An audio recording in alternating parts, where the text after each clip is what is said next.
Շնորհակալություն, Մեծագով վարչապետ, կառավարության հարգելի գործընկերներ, պարոն վարչապետ, ԱՄՆ փոխնախագահ J.D. Vance-ի այցը հիրավի պատմական էր Հայաստանի համար ու այն ամբողջ շրջանակը, որը ներկայացվեց ձեր եւ պարոն Vance-ի համատեղ մամուլի հայտարարություններով, արդեն իսկ բավական տպավորիչ էր եւ ես կարող եմ ասել, որ սա աննախադեպ մի բան է Հայաստանի համար,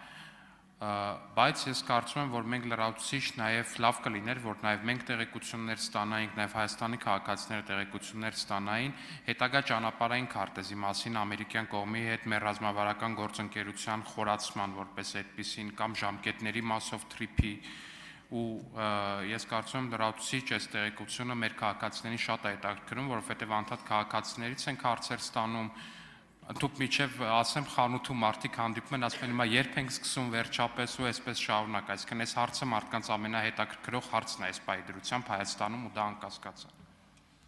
Հարցին կպատասխանի վարչապետ Նիկոլ Փաշինյանը։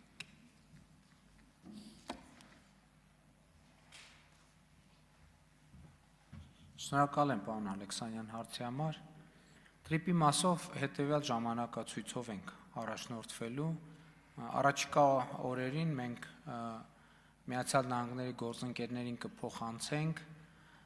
տրիպի հետ կապված համաձայնագրի նախագծի հետ կապված մեր դիտարկումները, ընդ որում համաձայնագրի նախագիծը հիմնված է լինելու երկու երկրների կառավարությունների հաստատած իրագործման շրջանակի վրա, որն իր հերթին հիմնված է օգոստոսի 8-ի հռչակագրի վրա։ Հաջորդիվ արդեն բարձր տեխնոլոգիական արդյունաբերության նախարարը ասաց, որ ընթանում է ամբողջ ծավալով Firebird ընկերության նախագիծը Հրազդանում արհեստական բանականության կենտրոնի ստեղծումը եւ տեղյակ եք, որ Միացյալ Նահանգների փոխնախագահներ հայտարարեց եւ նաև ընկերության ներկայացուցիչները երբ այս շրջանակներում մեզ ներկայացնում էին, այդտեղ պոտենցիալ են տեսնում, որ ներդրումների ծավալը կարող է հասնել մինչև $4 միլիարդ։ Վերադառնալով թրիփին ասեմ, որ նաև սկսվել է նախագծի տեխնիկատնտեսական ուսումնասիրությունը եւ գնահատումը, որը շատ կարեւոր է նախագծի իրագործման համար, հաջորդիվ նաեւ էներգետիկայի ոլորտում մենք ինչպես արդեն ասվեց կտեսնենք ինչպես ենք շարունակում մեր համագործակցությունը միջուկային էներգետիկայի ոլորտում դուք գիտեք որ այստեղ մենք մի քանի գործընկերների հետ ունենք երկխոսություն եւ իհարկե մենք որոշում կայացնենք այն նախագծի օգտին, որը առավելագույնս համապատասխանում է Հայաստանի շահերին։ Հաջորդ խնդիրը, որը ելի կարևոր է սահմանների կառավարման հետ կապված, այսօր օրինակ մենք ներքին գործերի նախարարի հետ աշխատանքային քննարկում ունեինք եւ ես նաեւ կառավարությանը խնդիր եմ առաջադրել, որ այն պահից երբ Հայաստանում սկսեն արդեն գործել բիոմետրիկ անձնագրերը, իսկ դա մենք սպասում ենք 2027 թվականի աշնանը, մեր օդանավակայանում եւ բոլոր կետերում պետք է գործեն անկոնտակտ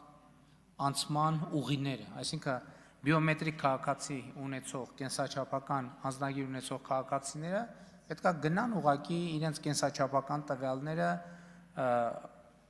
Այսինքն առանց կոնտակտի պետք է գնան օդանավ մտնեն դուրս գան կամ սահմանը հատեն։ Հիմա որ արձագանքեք, կասեմ ինչա պետք դրա համար։ Արձագանք։ Ինչա պետք դրա համար, պարոն վարչապետ։ Պետք է կդերեք ու մի բան էլ ու այս ձեր հարցի պատասխանն է նաև պատճառը, որ մեր գանձերը այսօր էլ այստեղ չեն։ Ինչա պետք դրա համար պետք է որ Միացյալ Նահանգները, ովքեր այդ տեխնոլոգիաներին տիրապետում են, այդ տեխնոլոգիաները կիսեն մեզ հետ եւ ես երեք